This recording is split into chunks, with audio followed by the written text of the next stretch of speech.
As folks are still kind of stopping in here or dropping in here, we'll wait just a couple more minutes and then we'll get started at about 3 past the hour. So thanks for your patience and we'll talk in a couple minutes.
All right, seems like we've reached a critical mass here. So um, hello and welcome to our ASABE member hour entitled Getting the Angle on Ag Tractor Independent Link Front Axle Suspension.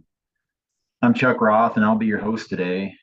As a little bit of background, ASABE member hours were started as a mechanism for our members to learn, connect, and grow. And in a few minutes, we'll get rolling.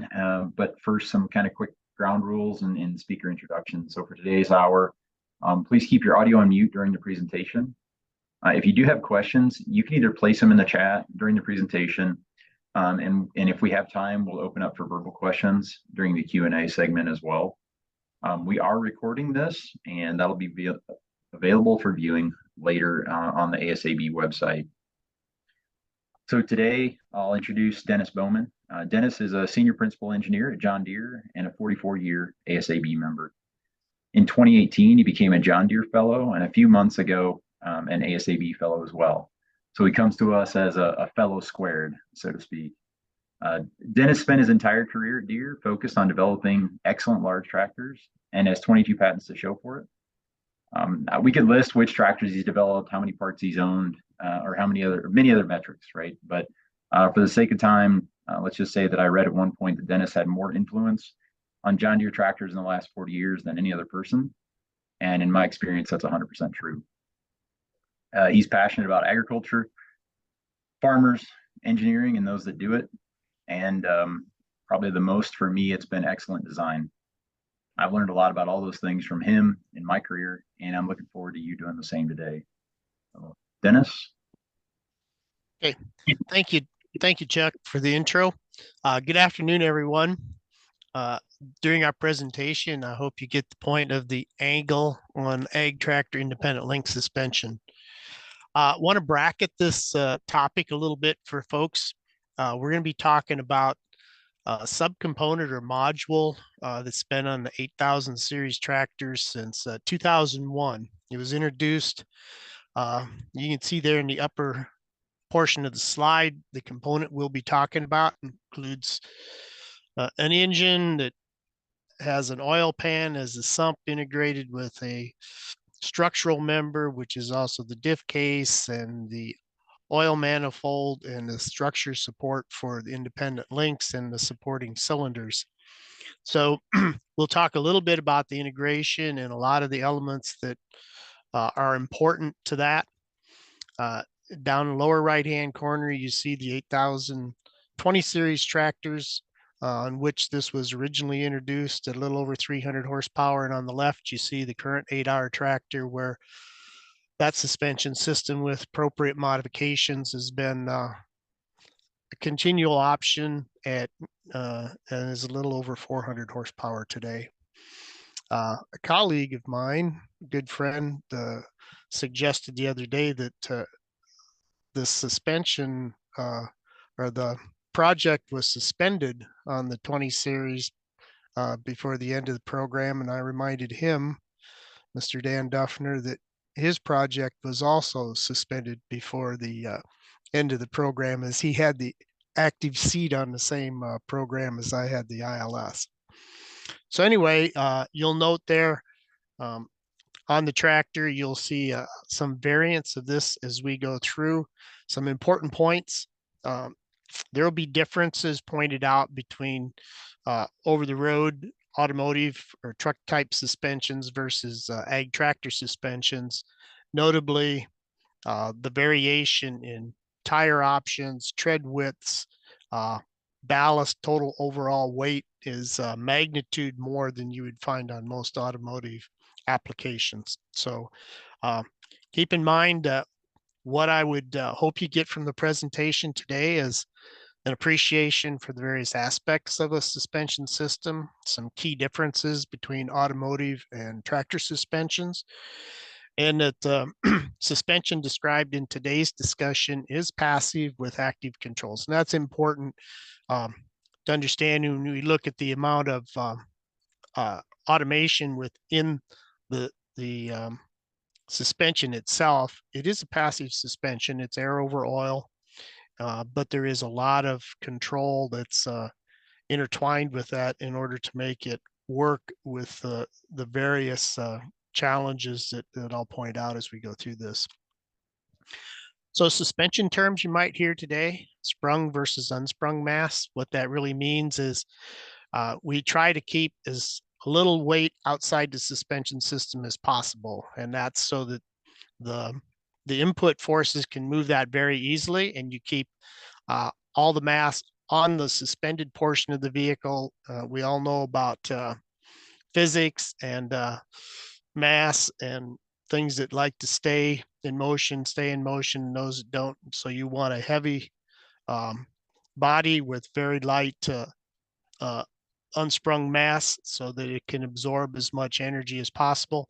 Stiction, we'll point out a few areas where we focused on stiction. Now, if you put your finger on the table and push down very hard and push forward, you'll notice stiction, because as soon as you go from static friction to dynamic friction, it gets to be much less. And so that transition on a suspension is very important. We'll talk about camber angles. It's the tilt inward or outward of the wheel itself, the caster angle. You'll notice this on things you have around home or the shopping carts. It helps us aid in stability and return to center. Toe in, of course, most people are familiar with that. And then we talk about tread and tread change. That's the distance between the wheels. Ackerman steering, I'll explain that in a bit. Roll center height, anti-lift, kingpin offset, and scrub radius will be other things that we may talk about today and show how they enter into optimizing a suspension system. So I'll give you a general layout of an 8000 or 8R ILS. I showed you a first picture with the engine on top. We see here the engine oil pan rail, and so you can see the amount of integration that was accomplished with this, and it was a necessity. Actually, we started out, marketing would like to have had this as an add-on kit that you could put on any tractor, and that would have been a great idea, but there's a lot of things that we had to do that just made that simply impractical. So here you will see the A-arm, top A-arm, you see the bottom A-arm, you see the steering cylinder tucked here below the oil pan, the tie rods, the outboard planetaries, the knuckle housings. These are the accumulators. There are head end and rod end accumulators, and I'll talk about the importance of that a little later on.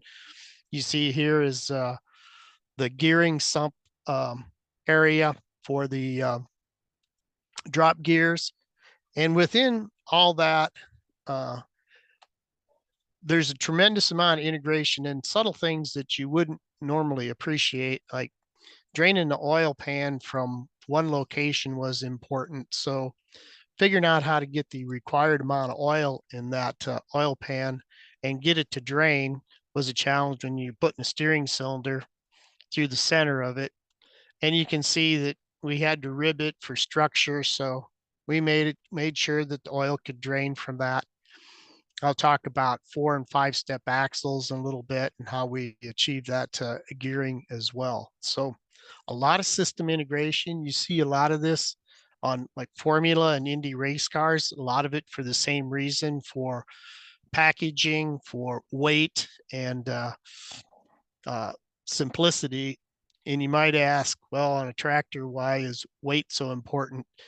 Um, the the general range of tractors, the smallest model to the largest model often reach 50% increase in horsepower. So in order to have your tractor ballasted properly for pull and or compaction, it's important to have that versatility. So having the base tractor as light as possible is usually extremely important so that you have that versatility in your product lineup.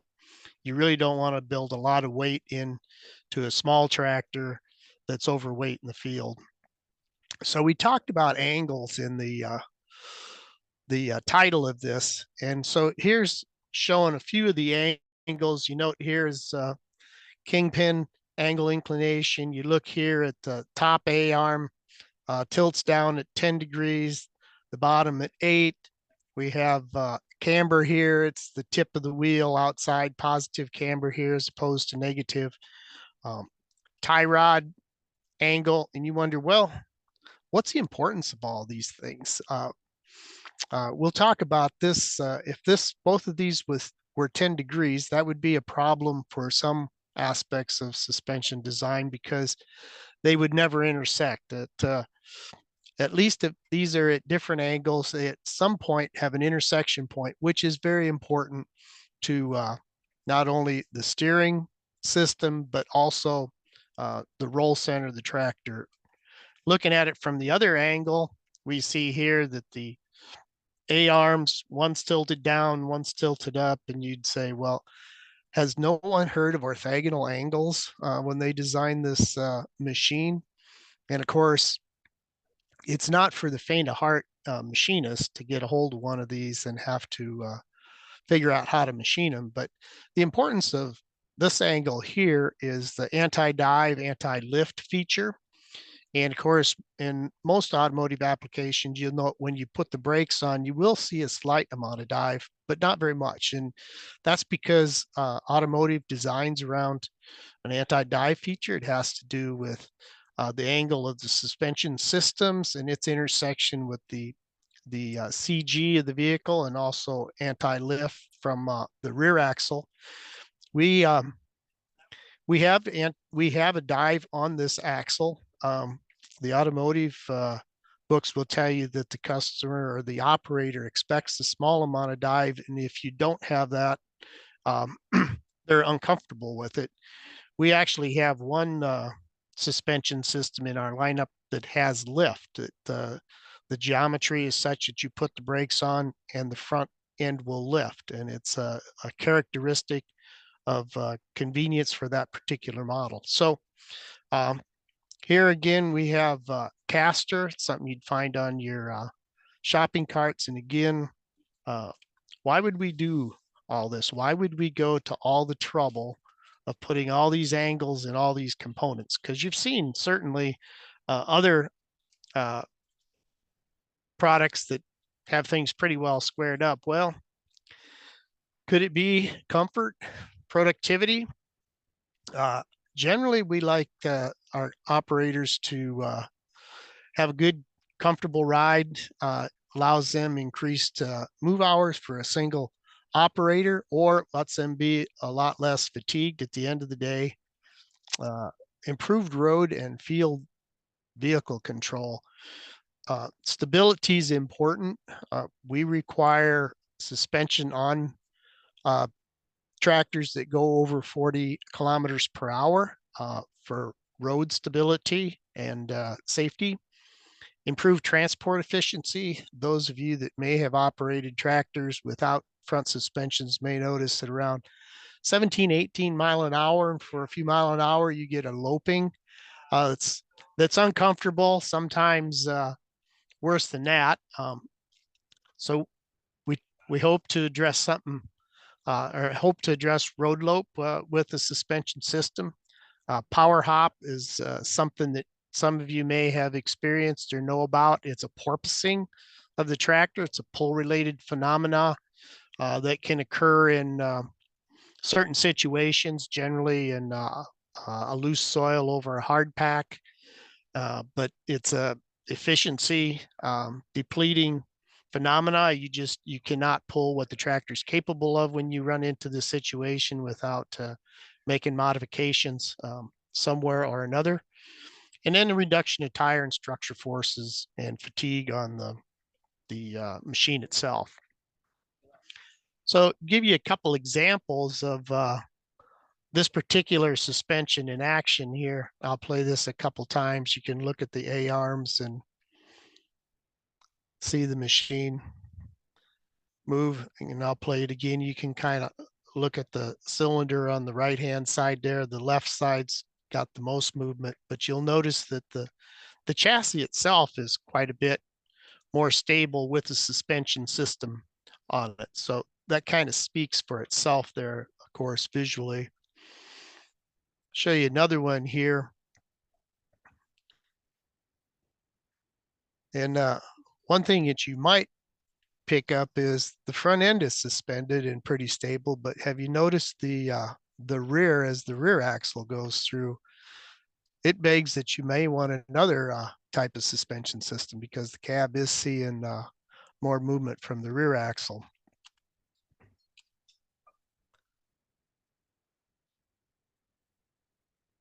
So there's a demonstration that it actually works and it does something. So we talk about control and ride. One of the things that I talked about at the end there was dynamic tire load factor of front tires, and the fact that we put this on machines, or a suspension on machines that run over 40K in our product lineup. And here you can see in a transport situation, your velocity at 32 to 40K, how much difference there is between a suspended and unsuspended axle. And that's relative to this particular independent link suspension on the 8R tractors. So you can see there's a significant factor. This is pertinent to stability on the highway. When you think about the fact that you can decrease the amount of load on the front axle significantly when you have something mounted on the drawbar that's heavy, or a hitch mounted piece of equipment, maintaining control with reduced impact to the front tires can be especially important for stability and safety. When you talk about more in the field, we'll talk about some different accelerations here. This is the seat base, so this doesn't include the seat attenuation forces, but this is seat base fore-aft acceleration while chisel plowing beds at an angle. So you can see the red line is the suspended tractor. The black line is a similar tractor. It's an 8410 tractor doing the same type of work. So you can see that we have reduced the peaks. And of course, when we move on, we talk about lateral acceleration. We again see we've reduced in most cases from the peaks. And vertical acceleration, we see that we've had quite a reduction. Now, we'd really hope to get this kind of attenuation in lateral and pitch modes as well, because vertical acceleration is least damaging to the human body. But we have made a lot of progress in all of these, which is extremely important from an operator standpoint.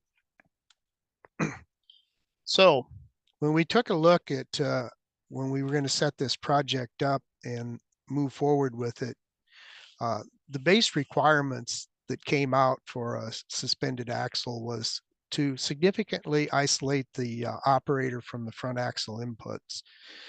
And we knew that we wanted a common engine frame approach, and that's, in other words, we had a multitude of transmissions, so we wanted the interchangeability. And of course,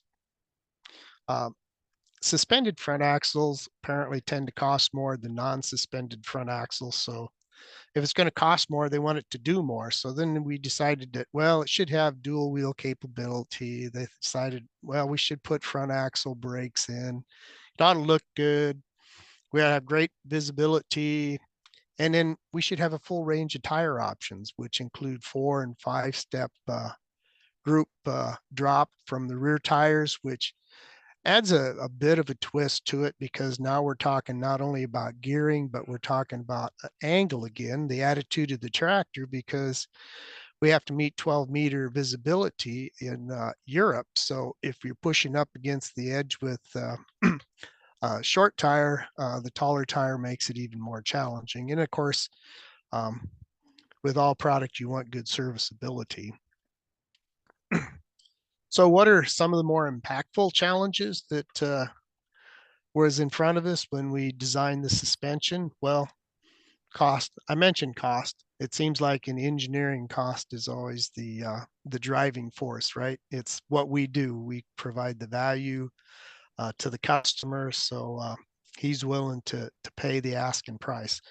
Packaging, it's about fitting all those elements into a package that meets the requirements of the customer, the factory, the aesthetics of the product. Of course, stability was a part of the total suspension aspect. And of course, we have to do debris management. You've seen open drive shafts rotating. You've seen a lot of machinery there that we have to keep clean, seals protected. And then we had to optimize our geometry. And we talk about multiple tire options. When you think about most on-road vehicles, they're fitted with one size tire, and that tire is at a constant tread width. You don't put different size tires on the same vehicle unless it's set up for that. And then we have not only different size and section width tires, we have various tread settings, including dual settings. So you can imagine that you go from a single tire around a kingpin axis versus dual tires that may be set somewhat inward and much outward, provides a lot of challenge in the geometry development of any suspension system. And then we talk about significant weight variation. And this is where the second part of this presentation will come in, is the control of that. But when you think about the smallest tractor with maybe 40% of the weight on the front end of a 20,000 pound tractor, you're talking 8,000 pounds, but that might go down to half of that depending on what you have on the hitch or the drawbar. And then you have your heavy tractor that may weigh 30,000 pounds, and you may put a front hitch on it, or you may put a front loader on it, or you put various tanks or anything on it. So you have to manage all that. So it does add some interesting challenge to designing this. And here's just a little bit of a example of that. You see a large single Group 4 European tire there set in pretty close to the kingpin, and then you see a set of typical North American dual tires set far outside the kingpin angle. And not only does that impact your suspension geometry and the resultants for that, but also challenge you on the linkage design, size, and final drive bearings, and so on. So a lot of challenging things that make it interesting. Here's a little bit better picture to consider what dual wheels do when you would consider a tire with the forces on a single tire here, and maybe even moved in from that versus dual tires and walking up on berms and stuff, and maybe even bottoming the suspension. So we talk about angles being important. Shown up in the upper left was a feasibility design. And of course, you have a lot of engineers working on a lot of different aspects, but a good structures person would take a look at that and recognize a couple key things. One is that it's indeterminate. And so I actually built one of these, and it had a couple problems. It would find itself locked into position every now and then. And so if you go back to your classical physics and think about um, incompressible frictionless objects, you would find that this does not work at all, because if all those linkages and joints are absolutely rigid, it would not move.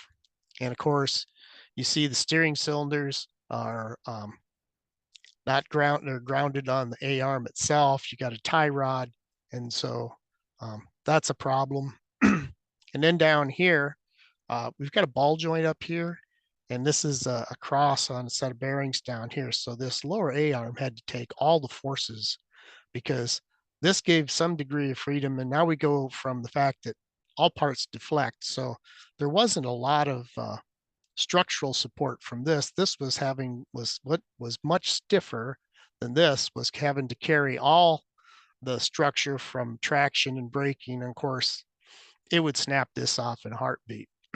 So this was a real learning experience for some of the engineers involved in the project. And of course, when you come down here, you look at this, and it's a completely different animal, with a steering cylinder tucked in here where there's compliance in virtually all the joints.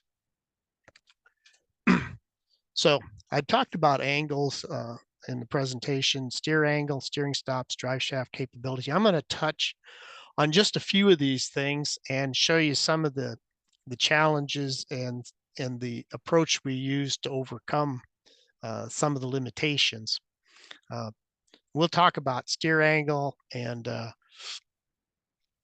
several of these as we go through here. So I'm going to talk about steering design first, and about initial steering linkage requirements, design methodology, and some innovations. Keep in mind that when we went to duals on this, it not only required structural increases, but showing the average space of that dual outside the kingpins also meant we had to increase our steering forces considerably. So we'll talk a little bit here. What we ended up doing is the steering torque should be 225% over what we're starting with in the standard product. The maximum inside turn angle must be 50 degrees. This is to get our maneuverability. This was a challenge. Probably more than half of our tractors at the time were sold with a 16.930 tire at this 60-inch tread. And we were to be able to turn this wheel at 42 degrees. Well, we had, I'll show you in a little bit what became a real challenge with this. And this is one of those things where I would encourage engineers to ask, what is the purpose, and how can I accomplish that purpose in another way? Because we run into some other limitations, like double cardan travel angles of 46 degrees and so on. And so as I jump into this, mention turn radius challenge. So here's some comparisons of different tractors, but we wanted the current tractor with the 16.930 to turn into a little more than 12 rows here. And of course, we struggled because the rim diameter was not sufficient enough to give us all the clearance that we needed with steering cylinders, with A-arms, knuckle housings, to achieve the structural requirements of that. And we struggled with that for probably 18 months until we finally convinced marketing that we could build a 16.9 or 420 R32 tire, which would give us the ability to package the structural requirements that we needed and still provide them a tire that would do the exact same thing that they were getting with the 16.9 R30. And it was that paradigm shift that, hey, if we could make this tire bigger, it wouldn't necessarily cost that much more, and we could begin to achieve what we actually needed to achieve. So I'll talk a little bit about the steering concept. And I'll show you in a little bit about where the roll center occurs and what the importance of that is with this inner ball joint on the steering cylinder. The steering cylinder that we put in this tractor is not something you'd necessarily generally design. One is, why would you make a rod so big that you have to tuck the ball joint inside of it and have such a small piston? The second thing, and it might not be obvious, is that putting steering stops on something that moves up and down is a little bit of a challenge. You'll notice perhaps on some cars or trucks that may have driven that if you go into a full turn and then bounce over a curve, you get some really bad sounding things happening. And that's because the steering stops are up against the A-arms and they're trying to slide by. Now a tractor turns full turn that probably both ends of the field most times. And so we didn't want a steering stop up against something that was going to be sliding all the time. So what we did is we put adjustable rod guides in here. So you can see this is the rod guides, the bearings, the seals, and these are screwed in and out to limit the steering angle, because in narrow tread settings and or with larger tires, we have to limit the turn angle of the machine or we interfere the tires with the chassis. And as we move the tires further and further out, that becomes less of an issue and we can turn tighter, which is a feature that our customers enjoy. So what we did is we put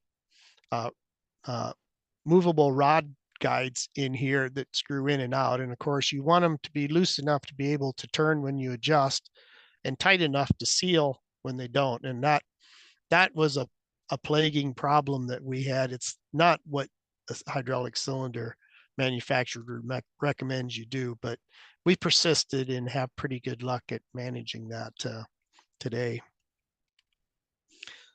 So the other problem we have is with a single cylinder like this, we have what we call a bow tie curve. So you want to be able to steer out of a turn with more force than you steer into a turn.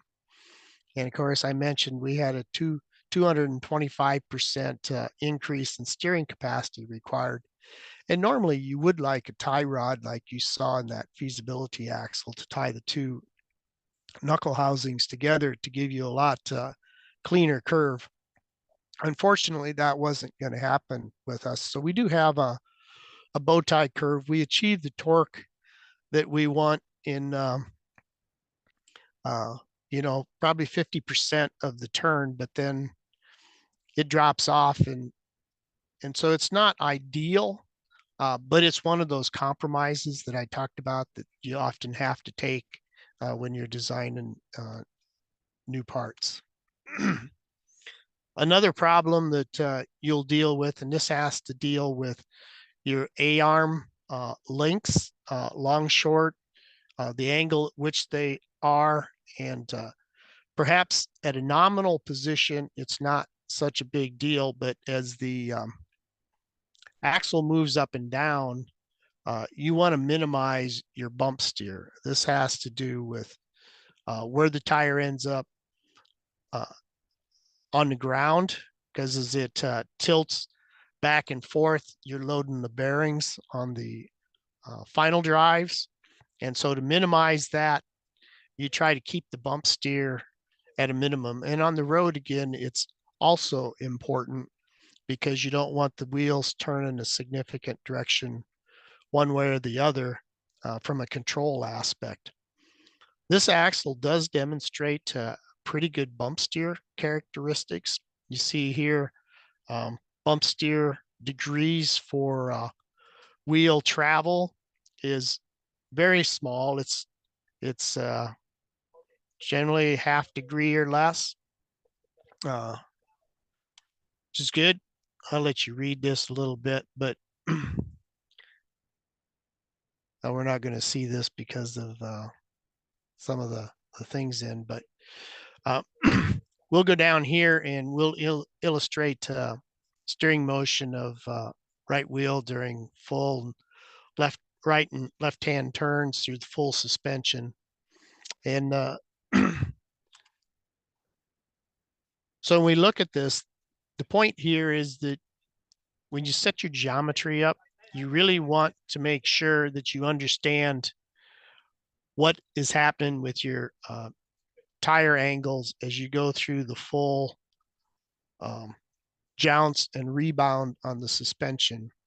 And of course, this is straight ahead, but as you go into this is not straight ahead, but when you go from straight ahead to full turn, it becomes even more important because of the angles I showed you. The geometry changes appreciably as you go through the turn, and gives you a lot different results depending on other aspects of what you've chosen for in your suspension design. So we talked about steering error. This is a graph for the 8000 ILS is shown below here. So design practice is to maintain a steering angle less than 2 degrees with a maximum error in past designs. The ILS has steering error of 1.8. And it's a matter of error causing more tire wear. So how do you determine this? Part of it is to understand where your suspension linkages are at. In one of the first photos, I showed you the angle of the upper and lower A-arm, and they were at different angles. They weren't parallel. So those lines project out to a distance where they eventually intersect. And then you bring another line through the ball joint center in the steering cylinder. And that allows you to better manage and calculate what you need for your from your instantaneous centers, what you really want for bump steer. And placement of this allows you, once you get the equation set up, as this cylinder moves up and down relative to this A-arm or that A-arm, allows you to make iterative calculations. We had, of course, a cylinder that we had to get low enough in the crankcase to allow the oil to drain and to clear the differential ring gear. So it was helpful to be able to set this up and help us optimize that. Ackerman steering, we talked about this steer error. So I think most of you are aware of what Ackerman steering is. If you draw a line to the rear axle, and then you project each tire independently, at some point they intersect, and you have perfect Ackerman steering. Well, generally in most suspension systems, you have some error that exists. For us, we set perfect Ackerman at full steer. So then the challenge was to figure out how you get a drive line to achieve the tight turn angles that we wanted to achieve. So this is taking a look at the top, and you'll notice that the drive line is swept back here some amount. So we get into a full turn. So looking at the tractor going forward, obviously the inside wheel has to turn shorter than the outside wheel to follow the circle that you need for Ackerman steering.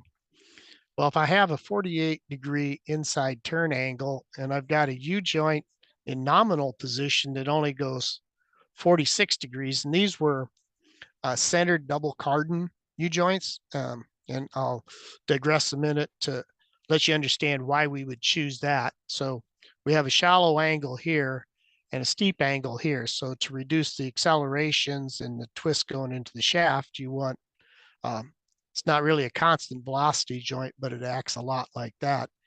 In order not to have an intermediate supporting element, which with all this stuff going on would be challenging in and of itself, we have a center supporting element in that cardan, so it always stays in line. So how do we achieve a 48-degree turn angle with a 46-degree U-joint? And that's at nominal. And as the wheel goes up and down, of course, you get additional angle coming into that wheel. So this is where, when you put a team of people together and start thinking about things, you come up with some good ideas once in a while. So here is the driveline angle in its nominal straight ahead position, if you will. And you notice it's swept back. So we've got a 7-degree angle here on that inside wheel. So when you start to turn, you come through, you got 7 degrees to your good to start with. You come through null, and then you can add on to the back. So you've got 7 plus 46 or 3 degrees of turn angle capability in that, of which you'll use perhaps 48 in a nominal position. And as you go up and down, you use the balance and then have a little tolerance. So the axle is full of these types of tricks, but, and of course I talked about compromise. As we know, most U-joints have a life of 1 at a 3-degree offset, and that's because you want the needle rollers to roll to distribute lube on a nominal basis. And so as you increase that angle, your life drops off. But this is the compromises that you make throughout the system in one area or another to achieve what you're actually going to sell. And of course, we talked about weight, talked about a tractor that would have no weight on the front of it, maybe the smallest model in the lineup, or you take the biggest one and then you put a loader on it, and or you put a front hitch on it. This independent link suspension will level to 23,000 pounds. So doesn't mean it's its maximum carrying capability. Its maximum carrying capability is well over twice that, but it will level statically at that. Generally, if you're moving, it'll level above that because you get some natural bounce. But there are limitations. You know, you could build it to carry more, but that means all the components increase in size too. And this is the art of the compromise that I talk about, is what is the most important. And of course, that's why people put down the absolute requirements, and then you do decision analysis to trade off and prioritize what's the right approach. Other angles you might not think about is when you chain these down, if this was to settle, what kind of angle are you going to pull on this? How big a deal is it? This is just showing we did a lot of thought around how we're going to transport this. What's a person going to put a chain around? And the first answer is whatever's easiest to put a chain around.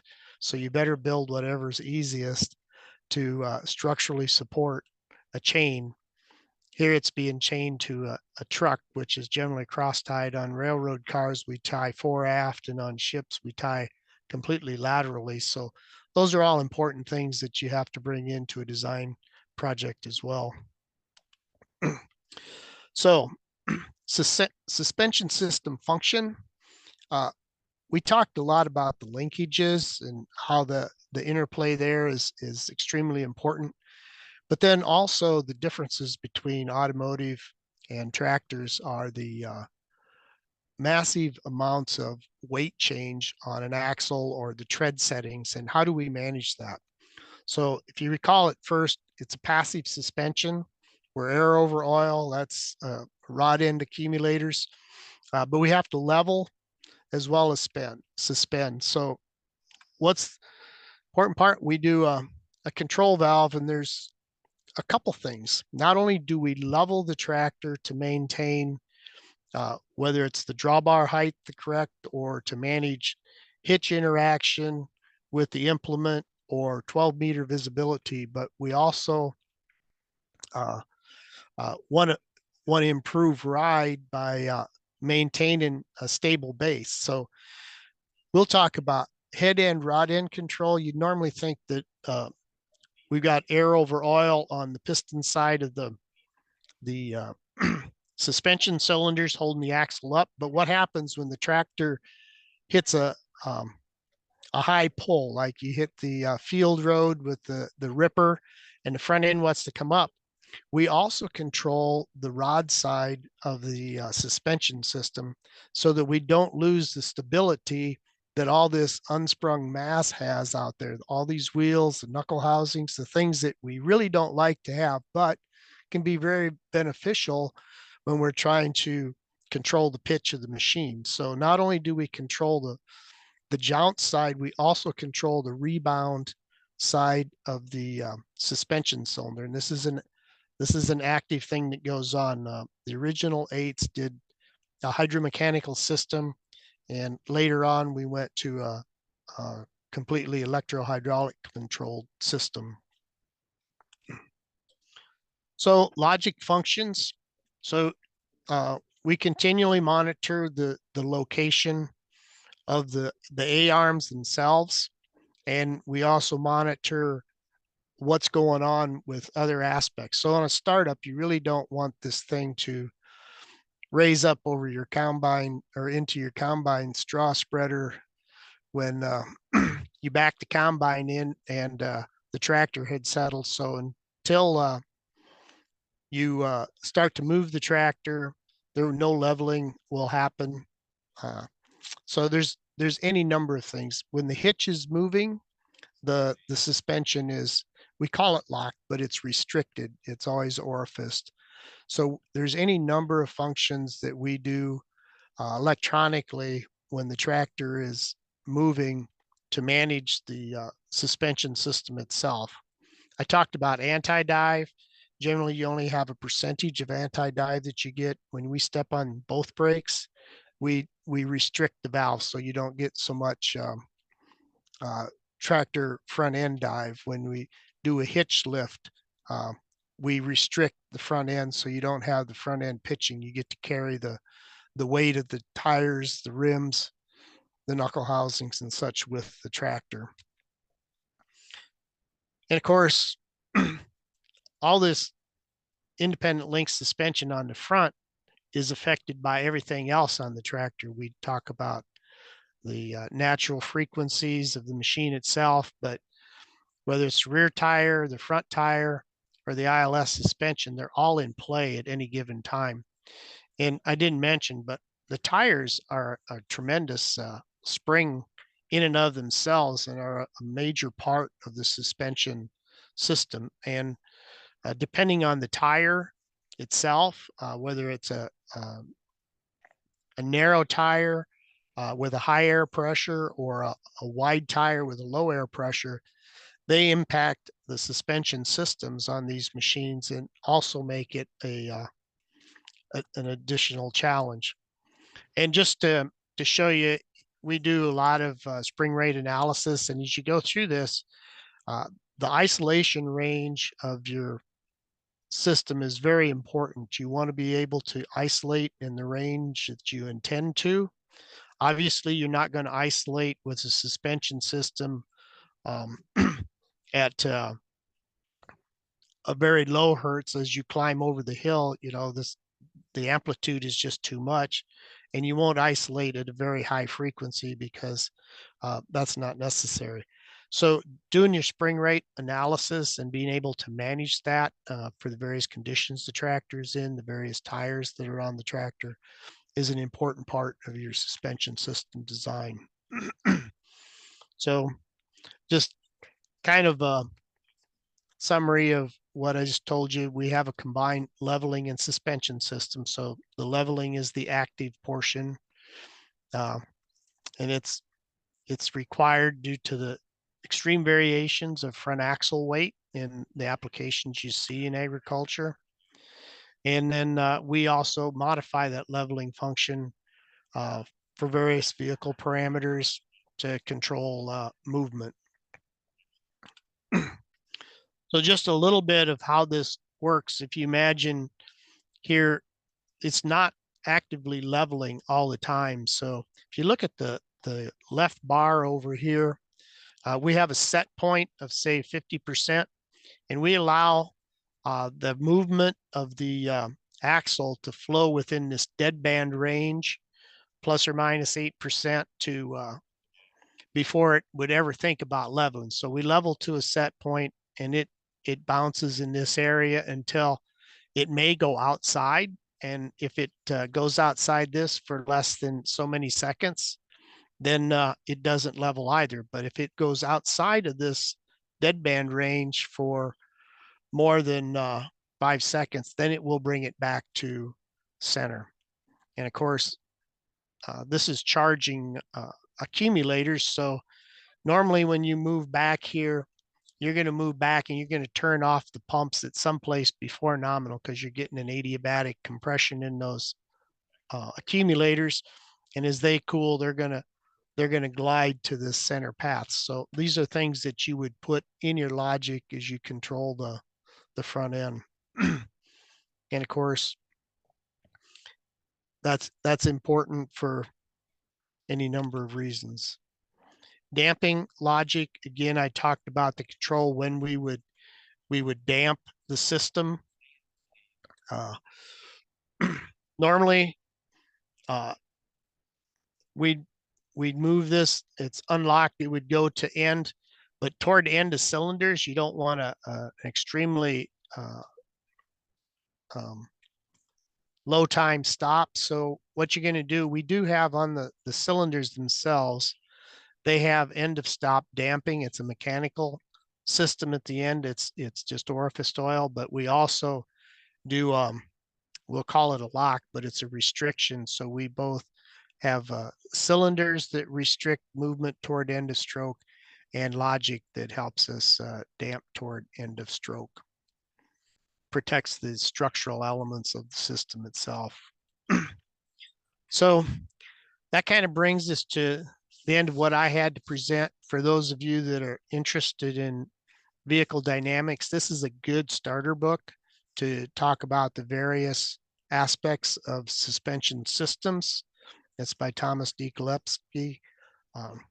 Very good reading, pretty straightforward for any engineer if you're interested. And so with that, are there any questions that you might have for me? Thanks, Dennis. We'll go ahead and I've got a few questions that came into the chat here. I'll relay them to you just so you don't have to try to kind of skip and jump around and all that. But, first one is, what are some of the design for manufacturing challenges that you encountered as you're working through this? Probably the major one was how we're going to put this together. This thing is assembled. Of course, the engine's assembled at Engine Works, and then the oil pan, diff case, and so on. We didn't want to put a separate pan on to ship it and have the pan took off, because now you have drips, you get false leaks on the interface, so on and so forth. So it was a 2-year effort to get that worked out. But basically, we designed or assembled the diff case with all the rotating elements in the center section at our component works. That's shipped to the Engine Works, where they assembled the engine on top of that. It's so worked out that we were looking at depth under the floor and hood height on our hooks. We had to work through all that to make sure we had the appropriate clearances. And it worked out that instead of rotating the engine over and setting this on top, we left that center section in the shipping racks. We could set the engine down on top of it, and with 90-degree DC guns, torque the screws in. From there, it's shipped to our tractor assembly plant, where they put all the A-arms and the outer parts on. The knuckle final drives are assembled downtown, so tractor assembly assembles the parts between the knuckle housing and the center section. So they put the A-arms, the cylinders, and the drive shafts in. But there were many discussions on manufacturability, is how we pull things together, what's maximum press forces, who manufactures what. Hydraulic cylinder was a challenge. That was manufactured by a company in Hampton, but we had to work, everybody worked together to make sure this would come together. The question is, do you have specific shipping requirements in place for transporters as well as dealer checks? And also when customers have to send in tractors for repair and maintenance? There's nothing unique about this for transport. Um, we put, we show down here on the A-arms, cast in chain as a place that's preferred to chain it down. But there's so many chains required for whether it's truck transport or rail transport, and all that's in there. That's communicated to rail companies. Truckers will do what they deem is reasonable, but we do have tie down points everywhere for the track to be transported, and it's really not any different than anything else. If you look in the owner's manual, it would say it would have those as well in there, right, Dennis? Yep. Uh, Another question, did your analysis on spring rates for tires include different kinds of fill? I assume that's air, water, different pressures. Yeah, they did. Because the spring rates increase for water fill. We highly recommend against water fill because it does affect the spring rate of the tires. We do have people that do that, but it's increasingly rare, and we tend to prefer to have people put weight on the main chassis. If you recall, it talked unsprung weight. If you put weight out on the tire and let the chassis be light, your ride is not as good as it could be. So we recommend against that. Another question, how did the success of this project lead to suspension improvements that you could share on other Deere products? I think probably one of the biggest things is the rebound control, where we take advantage of the unsprung weight in managing the stability of the product is probably one of the bigger elements, and the fact that we can do a fair amount of integration at Deere. It's a good demonstration platform for that.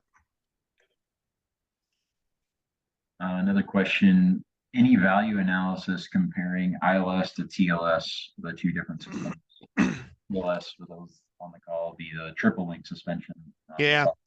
So yeah, and the triple link suspension is one of those where, again, it doesn't carry the weight of the axle, which that was looked at as a design for the 8 originally, but since we didn't carry the weight of the front axle, the ride was not as good. So the we preferred the independent link suspension, not just for the suspension characteristics, but also for the dynamic ride rebound control.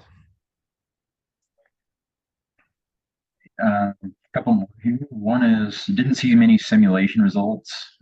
Perhaps when this was done, that was kind of before some of those tools were available, but can you talk to a little bit of the different simulations that were done or been Sure. done? Sure. We did a tremendous number of simulations. We did ride dynamics simulation. So we had dynamic models of this that showed various configurations and weight distributions on the machine. We did vector force analysis. So all the joints were modeled, and we dynamically took our dynamic model and ran it to get force vectors at all the joints. So we knew what sizing needed to be done there. And of course, finite element was a major portion of our structural analysis. And then we did a lot of analysis for the hydraulics to make sure we had adequate flow capability, not only in the valves, but the hoses, because that was a struggle as well. If you notice, there's no shock absorbers on this. The system is overdamped, which is fairly typical of air over hydraulic systems, just the movement of the oil. So a lot of attention paid in not only reducing stiction with low friction bearings and seals on the suspension cylinders. You'd also notice that there's taper roller bearings on the inner A arms. It's a attempt to reduce the stiction. All was factored into our models. Maybe one last one that's in the chat here before we go. Knowing what you know now, how would you approach the problem or the solution differently?